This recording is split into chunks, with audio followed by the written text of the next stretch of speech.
តោះពុកម៉ែបងប្អូនមកដើរលេងមួយខ្ញុំពេលយប់បាទនៅក្រុងសៀមរាបទាំងអស់គ្នានេះទស្សនវិជ្ជាខ្លះដែលខ្ញុំដើរលេង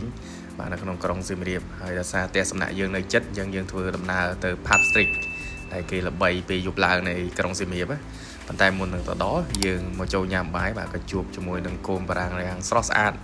បាទមើលទៅឡើងខ្ជូតហ្មងដូចតុក្កតាអញ្ចឹងណាតែបើមើលផ្ទាល់វិញស្អាតមែនតែនបាទសាច់ឡើងអាឡូងសឡើងខ្ចីញញបាទកូនបារាំងហើយខ្ញុំអស់ថ្មិញអាលីងហើយបានញ៉ាំបាយហើយបានសំណេះសំណាបាទនឹងបាននិយាយជែកលេងប៉ុន្តែនិយាយខ្មែរឡើងច្បាស់ចេះឈ្មោះ Jenny បាទហើយបើតាមខ្ញុំសួរម្ដាយខ្មែរទេហើយបន្តមកទៀតយើងនេះដើរមកដល់ Pub Street ហើយបាទហើយយើងចូលរួមបច្ច័យតិចតួចជាមួយនឹងខាងលពូយើងក៏បន្តដំណើរបាទដើរមកមុខទៀតបាទហើយក៏ផ្តិតទស្សនភាពមកជុំជូនដល់បងប្អូនពីកន្លែង Pub Street ដែលគេដើរលេងកម្សាន្តតែថ្ងៃនេះអត់សូវមានមនុស្សដែលសារអត់ចំថ្ងៃអាទិត្យ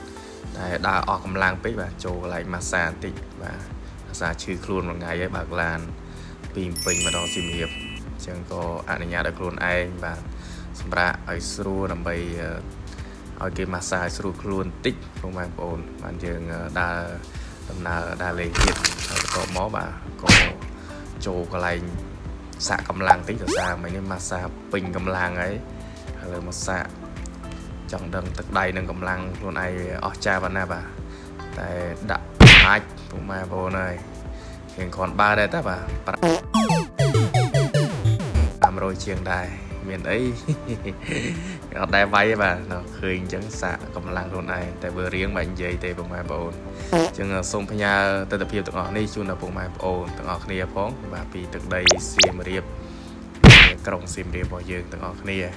ហើយកុំភ្លេចអញ្ជើញមកចូលរួមទស្សនាបាទនៅក្រុងសៀមរាបឬក៏ទឹកដីសៀមរាបឲ្យបានច្រើនដើម្បីកើននៅ